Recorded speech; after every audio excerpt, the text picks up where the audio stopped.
Ok, bueno, vamos a arrancar ahora sí. Entonces, muy buenos días para todos. Muchas gracias por su asistencia al comité organizador del Congreso. También darles las gracias porque pues, es un esfuerzo enorme el que han hecho y es de reconocer. Tomar el liderazgo del primer Congreso colombiano de paleontología, que creo yo que ya era necesario y justo hacerlo. Bueno, el día de hoy voy a hablarles acerca del potencial de los pingüinos, ¿cierto? En la reconstrucción filogenética de escenarios macroecológicos y macroevolutivos, ¿sí? Ese trabajo lo realizo con la doctora Carolina Coso Hospitaleche del Museo de la Plata de la División Paleontológica de Vertebrados en Argentina, ¿sí? Muy bien. Ahí todos ven mi presentación, ¿no?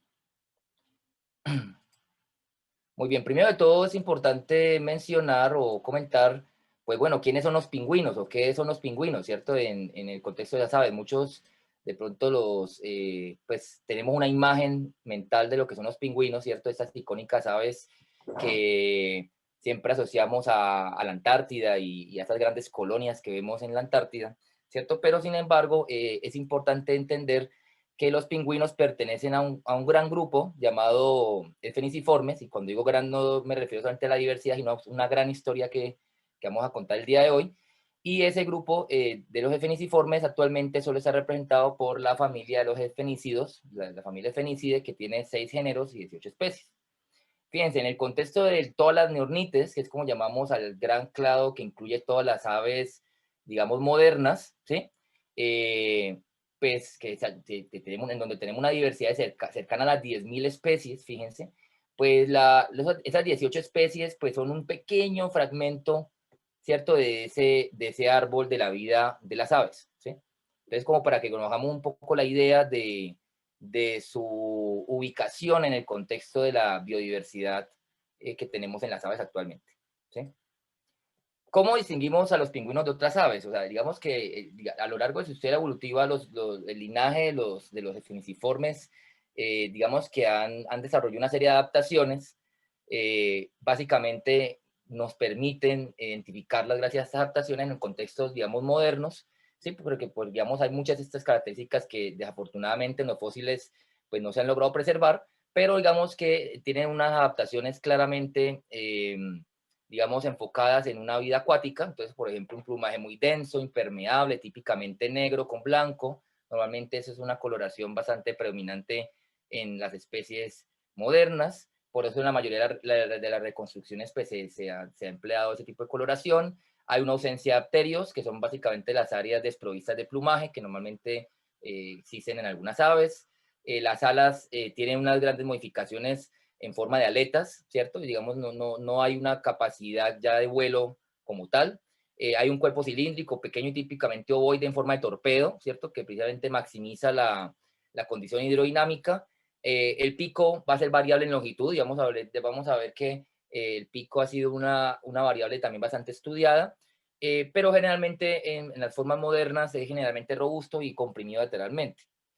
Normalmente la cabeza es relativamente pequeña, ¿cierto? Normalmente es pequeña y robusta y el cuello es bastante corto en relación al tamaño del cuerpo. Las patas son bastante gruesas y cortas, con dedos cortos, robustos con garras y normalmente pues no hay un dimorfismo sexual marcado, ¿ya? Otra cosa muy interesante de estos grupos es que tienen comportamientos de reproducción bastante peculiares, pues suelen anidar en los suelos, en las rocas, y normalmente pues tienen nidadas muy pequeñas. Muy bien. En el contexto de la historia evolutiva de los feniciformes, ¿cierto? Aquí vemos la filogenia más completa a nivel, digamos, de grandes grupos, publicada hasta el momento, la filogenia de Prun y Colabora desde 2015, donde tenemos la ubicación de los feniciformes, de los pingüinos, dentro de un gran clado, ¿cierto?, de neornites llamado Aecoornites, ¿sí?, que básicamente indica algo así como aves acuáticas. Entonces, digamos que la filogenia de Prum nos muestra dos grandes clados dos grandes, digamos, grupos, dos grandes clados dentro de estos aecoornites, uno que no sé si ve mi cursor aquí, ¿sí? Uno primero que tenemos acá, donde tenemos los clásicos caradriiformes, ¿sí? Acá en este clado, ¿sí?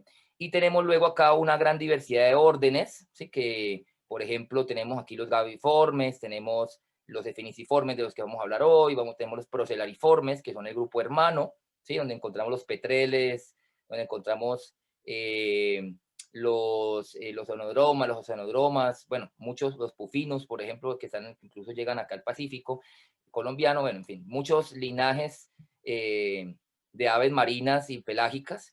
Y luego tenemos acá un grupo también, digamos, el que llamamos pelecaniformes, donde encontramos pues las fragatas, donde encontramos los cormoranes, donde encontramos los pelícanos. Entonces digamos que hay un gran parentesco de las ecuornites. Entonces lo que vemos es que de alguna manera probablemente la diversificación de las aves acuáticas parte de un ancestro común que habría invadido el medio acuático. La pregunta, digamos, grande que nos hacemos los ornitólogos y paleornitólogos es, bueno, ese momento de colonización y diversificación acuática se dio antes o después del Caté. Digamos que esa es una de las grandes preguntas. Digamos que según la filogenia de Plum, por ejemplo, sitúa ese momento de diversificación del gran clado de los acuernites y va casi que inmediatamente después. Pero vamos a ver que, digamos, a la luz de las nuevas filogenias que van apareciendo y algunos registros fósiles que se han encontrado, pues al parecer esto pueda que se nos atrase un poco más allá. Entonces, es un hallazgo interesante. Pero entonces el día de hoy vamos a hablar específicamente de los feniciformes, ¿cierto? De nuestros pingüinos. Y básicamente, ¿por qué los pingüinos? Pues primero decir que ellos tienen un registro fósil bastante amplio e interesante. Digamos que dentro de las aves que normalmente no tienen, normalmente, digamos, el registro fósil suele ser, digamos, en comparación con otros grupos, con mamíferos, ¿cierto? Con otros grupos de vertebrados, el registro fósil de las aves a veces es muy fragmentario o muy escaso.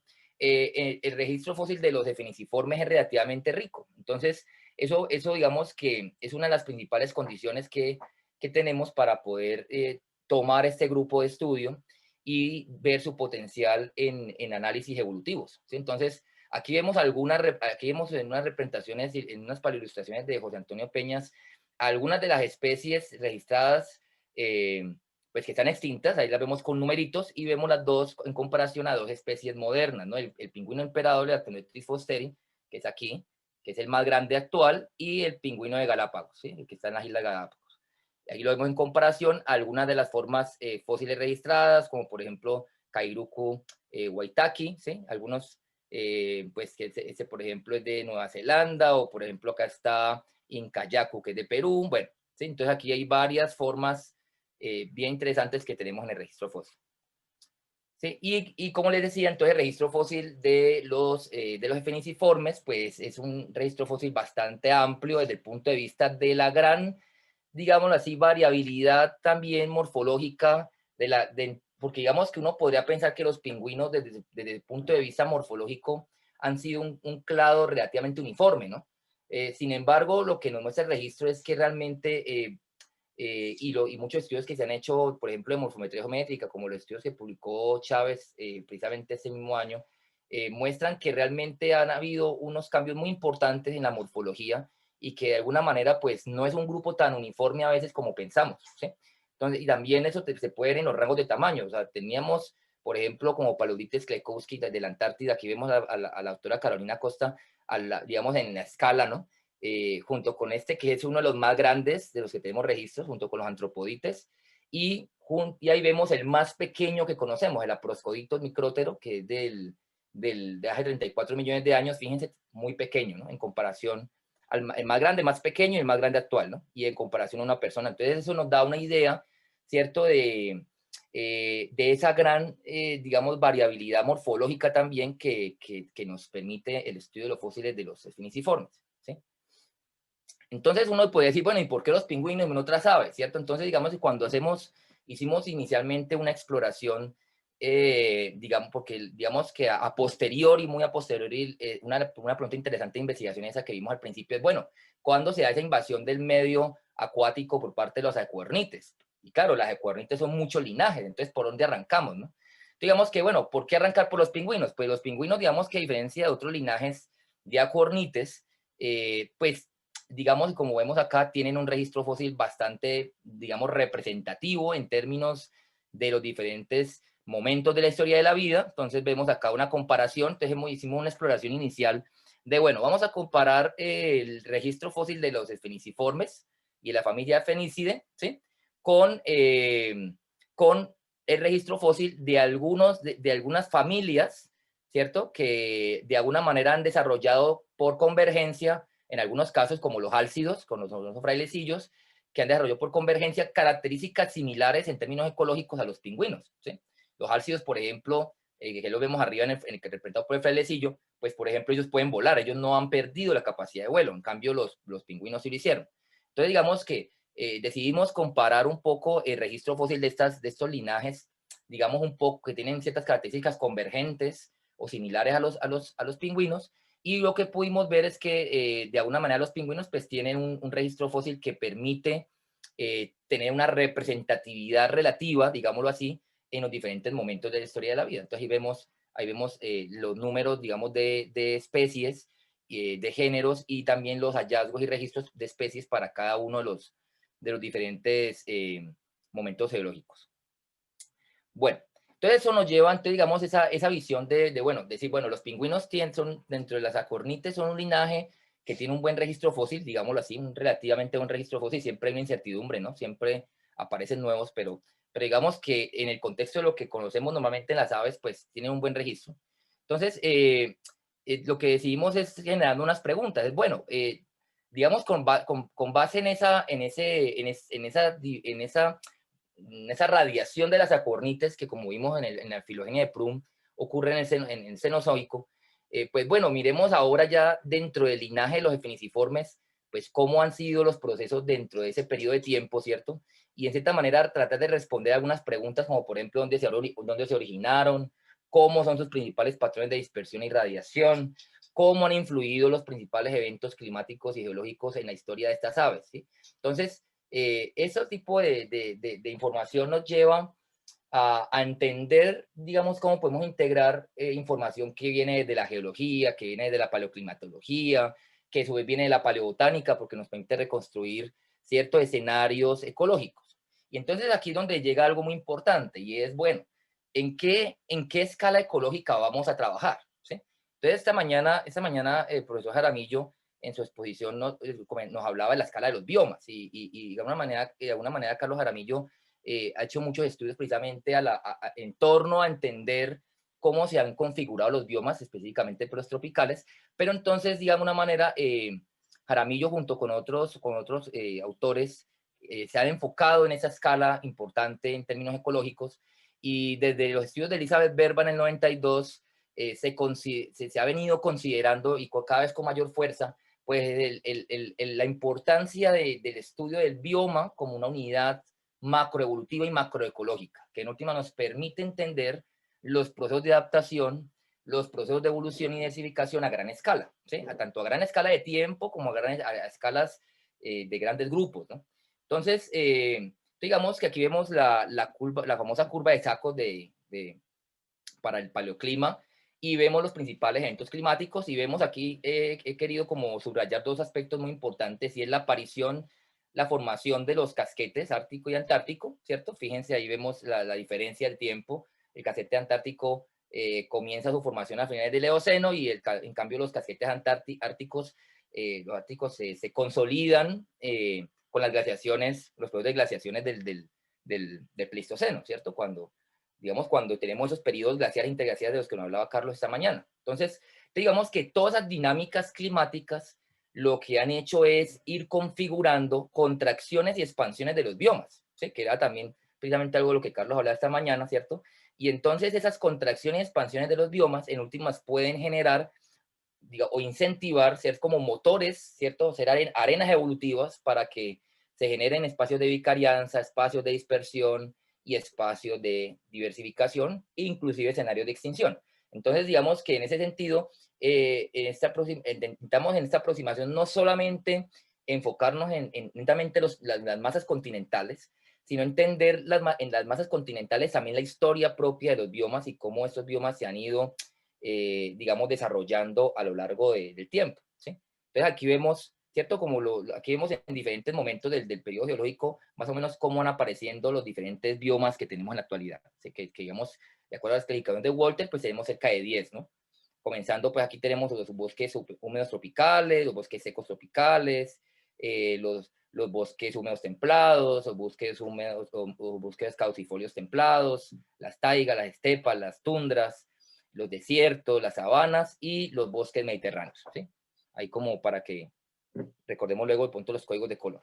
Entonces, digamos que para poder entender esto, entonces, digamos, bueno, vamos a mirar un escenario biogeográfico, un escenario, digamos, macroecológico para entender un poco, bueno, cómo los esfeniciformes se diversificaron en ese Cenozoico. Entonces, digamos, hicimos una primera aproximación haciendo una revisión exhaustiva de toda la información filogenética disponible para este grupo. Entonces, aquí vemos todas las publicaciones que de alguna manera hacen algún tipo de recuento taxonómico o filogenético en esfeniciformes, ¿sí? Entonces, vemos aquí pues muchas publicaciones y también nos basamos en los registros que nos ofrecen las bases de datos de Paleobiology, de FossilWorks y también muchas publicaciones que tenemos en la actualidad. Entonces, digamos que logramos recapitular un montón de información ecológica, filogenética, geográfica, ¿sí? Y entonces, digamos que eso era fundamental, ¿sí? Entonces, digamos que hay tres cosas claves en lo que vamos a ver a continuación y este es el árbol calibrado,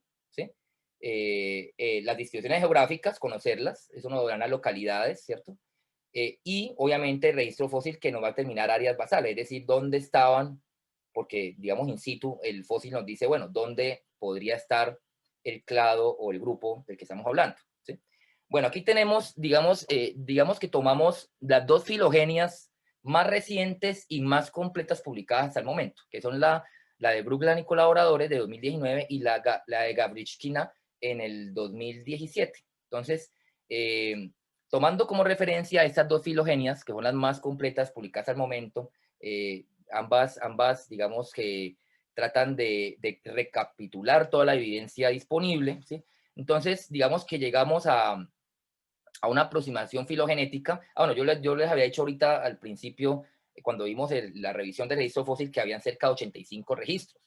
De esos 85 registros, desafortunadamente, nos tocó quedarnos con 76, porque esos, digamos, había el restante, los 9 restantes, pues todavía no tienen unas posiciones filogenéticas muy claras, porque a veces el material ha sido muy fragmentario, entonces no hay suficientes caracteres a veces para asignarles un parentesco, y entonces eso a veces ha dificultado que se puedan, digamos, incorporar ciertas especies en las reconstrucciones filogenéticas. Entonces, digamos que en este caso utilizamos 76 especies para hacer una primera aproximación, una primera filogenia de consenso, en donde vemos los rangos estratigráficos de ocurrencia de los diferentes pingüinos a lo largo del Cenozoico, ¿sí? Entonces, aquí vemos, digamos, unos eventos claves que quiero que los he señalado con flechitas, y son básicamente eventos que señalan momentos, digamos, de extinción y de diversificación, por decirlo de alguna manera. Entonces,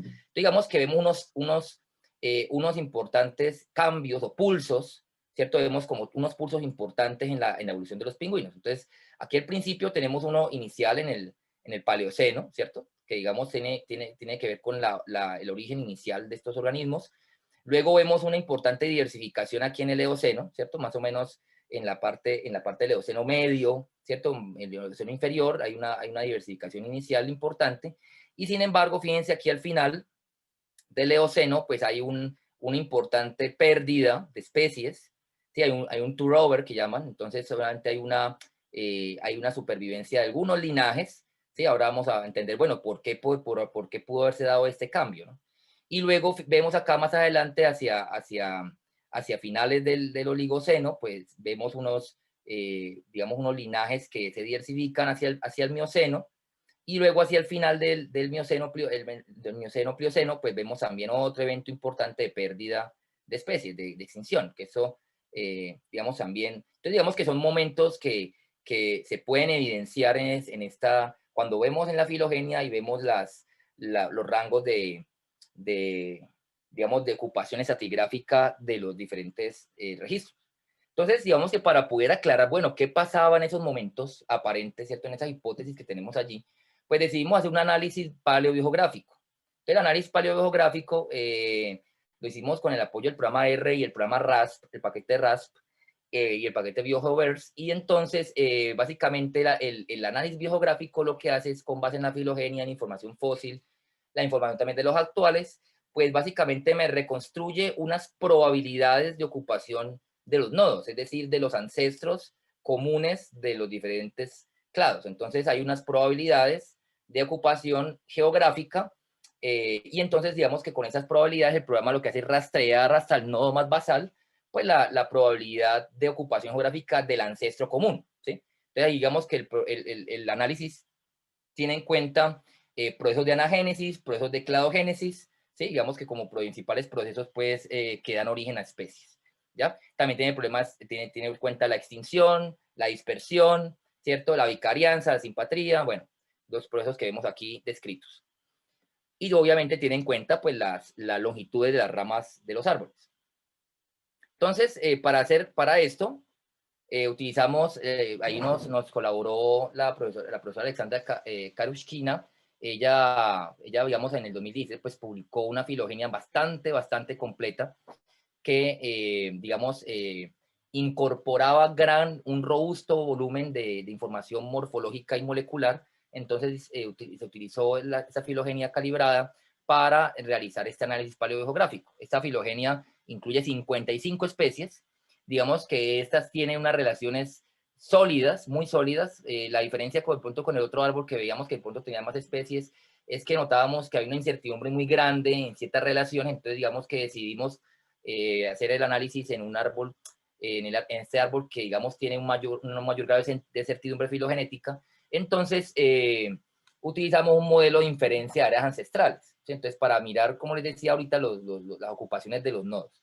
Entonces, en este modelo tuvimos en cuenta, ¿cierto?, los diferentes cambios que ocurrían en la Tierra, pues, a lo largo del Cenozoico, ¿cierto? Digamos, sabemos que los continentes se mueven, hay cambios importantes en la tectónica, hay cambios también en las corrientes marinas, ¿cierto?, ocasionadas por estos, y obviamente también hay variaciones en la distancia entre un continente y otro, ¿sí? Entonces, por ejemplo, ¿cierto?, pues en el Oligoceno, pues, en el Eoceno, Oligoceno, pues, la Antártida de Sudamérica estaba mucho más cerca, por ejemplo, ¿sí?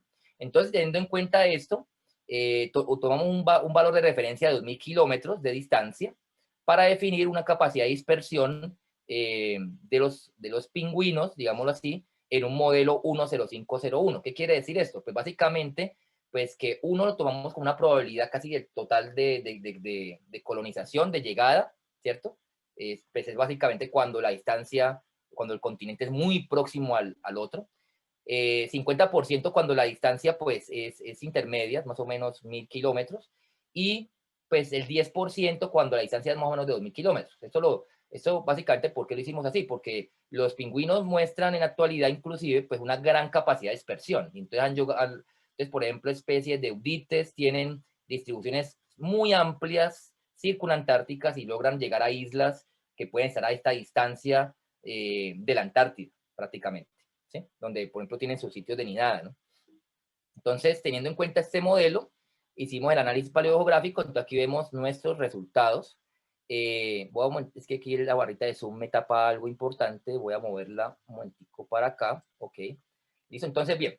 ¿Qué obtuvimos? Aquí digamos que he señalado algunos hallazgos importantes. Entonces, primero de todo, tener en cuenta el análisis que nos reflejó, ¿sí? Aquí vemos en colorcitos, obviamente el árbol, pues, por ser muy grande, desafortunadamente no podemos ver muchos detalles, pero aquí básicamente vemos en colores, los colores más significativos, vemos los continentes, la reconstrucción de ocupación en el continente en cada nodo. Entonces, ¿qué observamos acá? Que el análisis que nos reconstruye con una probabilidad bastante alta, casi del 60%, hay una ocupación ancestral para los pingüinos en lo que sería la zona antártica, Nueva Zelanda, ¿sí? Y esto es algo bien interesante. ¿Por qué? Porque en aquel momento, en el Paleoceno, pues la Antártida primero de todo no estaba congelada en aquel momento, ¿sí? Y Nueva Zelanda tenía una posición más próxima a la Antártida. Y también, pues digamos que normalmente se han reconstruido escenarios en donde, por ejemplo, en la Antártida habría, en términos biómicos, pues recordemos los escenarios macroecológicos, habría un bosque, digamos lo que llamamos un bosque templado, posiblemente caducifolio, ¿sí? y también en zonas más, en latitudes un poco más, más cercanas al Ecuador, pues así, más hacia el norte, digámoslo así, habrían ya bosques templados, como por ejemplo bosques de niebla, bosques relativamente fríos, pero pues con temperaturas promedio de 18 grados, ¿cierto? Entonces, digamos que son unos ambientes, pues digámoslo así, muy diferentes a los que encontraríamos hoy día en la Antártida, ¿sí? Evidentemente. Entonces, digamos que 5 minutos, Jonathan. dime. 5 minutos, Ok, Jonathan. listo. Entonces, tendríamos unos ambientes muy diferentes, ¿listo? Con respecto a lo que vemos hoy en Antártida. Luego tenemos más o menos en el Eoceno, según la reconstrucción, tenemos una primera oleada de diversificación. Entonces, hay que tener en cuenta que la Antártida y Nueva Zelanda se van alejando gradualmente, ¿cierto? Y entonces, básicamente luego en el Eoceno tenemos una gran diversificación, una primera oleada de diversificación asociada a la Antártida. Entonces tenemos un gran desarrollo de muchas formas, ¿cierto? De pingüinos. Aquí tenemos una cosa bien interesante que también otros autores han estudiado, como Gerard Meyer en el año 2017, que es esa tendencia hacia gigantismo, ¿sí? Y también esa tendencia hacia gigantismo, pues que probablemente pudo haber tenido que ver con estos máximos de productividad, por ejemplo, en los picos térmicos ¿cierto? En los picos térmicos que se dieron entre el Paleoceno y Eoceno, ¿no? Por ejemplo, el máximo térmico, ¿no? Entonces, allí hay por eso unos picos de productividad, seguramente en los océanos, que pudieron facilitar la sostenibilidad de especies de gran tamaño, ¿sí? Y luego, ¿qué pasa? Pero fíjense que al final del Eoceno, ¿sí? Cuando precisamente empieza a darse el congelamiento de la Antártida, vemos lo que llamamos el turnover, ahorita hace rato, ¿cierto? Entonces, fíjense cómo toda esta gran diversidad que hay en Antártida empieza a reducirse, inclusive desaparece. Entonces, lo interesante es que el análisis nos sugiere una desaparición inicial en Antártida y luego una recolonización, o sea, Nueva Zelanda queda como un refugio, y luego de Nueva Zelanda otra vez, ¿cierto? Se genera luego hacia finales del Oligoceno, principios del Mioceno, se genera una colonización, ¿cierto? Pero en este caso no como tal de la Antártida, porque recordemos, la Antártida estaría congelada en ese momento, sino una colonización hacia el sur de Sudamérica, ¿cierto? Hacia la Patagonia, que tendría condiciones ambientales similares a las que tendría Nueva Zelanda en aquel momento. Y entonces esas condiciones ambientales que permitirían una diversificación aquí inicial en el sur de Sudamérica, ¿cierto? Y desde el sur de Sudamérica, entonces posteriormente, pues tendríamos unos eventos, entonces aquí tenemos unos eventos de recolonización. Entonces, y aquí viene una cosa bien interesante. Entonces viene una recolonización de lo que llamaríamos el centro de Sudamérica, ¿sí? Lo que llamaríamos Chile, Perú más o menos, y entonces esa más o menos se dio al final del Mioceno, principio del Plioceno, y eso fue interesante. ¿Por qué? Porque eso es consistente con el establecimiento de la corriente de Humboldt, ¿sí? Entonces, estudios como el de Chávez en el 2014 muestra cómo esa corriente fue clave en la evolución de muchas aves marinas, ¿no? También la recolonización y la diversificación de muchas zonas, como por ejemplo la colonización de África por parte del clado de los eurites, y eso tiene que ver con el establecimiento de las corrientes que se dieron en el Atlántico Sur, ¿sí? Como lo explica el artículo de Thomas y Sepka. O, por ejemplo, la recolonización de la Antártida, en donde tenemos los clados de los pigocelis y los actinodites, que ya recolonizan la Antártida, ¿cierto? Precisamente ya en el Pliopleistoceno prácticamente, cuando ya se consolidan estas grandes masas de hielo en Antártida, y probablemente allí jugaron un papel muy importante los llamados pulsos de congelamiento glacial e interglacial de la Antártida, ¿no? Que lo describe muy bien Verbitsky y colaborador. Entonces vemos cómo, ¿cierto? Entonces digamos que esta reconstrucción nos permite generar, ¿cierto? Ya manera de conclusión y perspectivas, esto nos permite generar varias perspectivas y sacar unas conclusiones. Primero de todo, tener en cuenta que el origen se habría dado en la Nueva Zelanda Antártica, y aquí hay una cosa bien interesante, ¿sí? Porque este año pasado se descubrió Kupopo stigueli, este es el pingüino más antiguo, y se descubrió en Nueva Zelanda, o sea que esto respaldaría nuestros hallazgos. También digamos que se recomienda, digamos que sean perspectivas de futuro, evaluar modelos con diversos índices de dispersión, evaluar más modelos, refinar los valores estimados de ocupación bioclimática. Necesitamos caracterizar bioclimáticamente las localidades específicas donde se han encontrado los pingüinos, estimar un poco más las tasas específicas de separación, ¿cierto? Tectónica entre los continentes, y pues en general pues los resultados nos muestran evidencias importantes que nos relacionan los cambios que se dieron en el hemisferio sur durante el Cenozoico y los procesos macroevolutivos de los efeniciformes. Muchas gracias por su atención. Agradecemos enormemente a Jonathan Pellegrin por su conferencia. A continuación vamos a dar espacio para una sesión de 1 minuto de preguntas. Las preguntas que no alcancen a ser planteadas serán enviadas a Jonathan. Ok, muchas gracias. La primera pregunta es de Andrés Leonardo Giraldo Romero. ¿Por qué el proceso de recolonización? ¿Por qué abandonaron el continente de origen o solo quedaron linajes extintos? Ya, o sea, digamos que la hipótesis que hemos planteado es que, digamos, esas formas gigantes que se habrían diversificado inicialmente en Antártida, recordemos, en ese momento Antártida no estaría congelada, ¿cierto? Ellos, digamos que también por estudios que han hecho de morfometría del pico, se ve que ellos eran especies que cazaban por arponeo, a diferencia, digamos que tienen una estrategia ecológica distinta a la que tienen los pingüinos actuales. ¿Sí? Los pingüinos actuales no cazan por arponeo, es decir, no utilizan su pico como un arpón, ¿sí? Eso sí se ha visto en los pingüinos estos gigantes del Eoceno. Entonces, digamos que ecológicamente ellos, probablemente con el enfriamiento de la Antártica, pues hubo cambios seguramente en la estructura trófica de los océanos circundantes y obviamente eso podría haber afectado a las comunidades de peces de las cuales dependían estos grandes pingüinos y como obviamente, como cualquier organismo endotérmico, sostener un cuerpo grande implica un metabolismo que implica mucha comida. Entonces, seguramente unos cambios importantes, o sea, el enfriamiento generó unos cambios importantes en las comunidades marinas y eso podría haber generado que estos organismos tuviesen dificultades para sobrevivir, ¿sí? Sobrevivieron en Nueva Zelanda porque Nueva Zelanda conservaría unas condiciones mucho más favorables. Digamos que en términos adaptativos, adaptarse a las condiciones de tundra, digámoslo así, que es como las que encontramos en la Antártida, pues requiere fisiológicamente muchas adaptaciones. Entonces, digamos que es muy complejo lograrlo, ¿ya?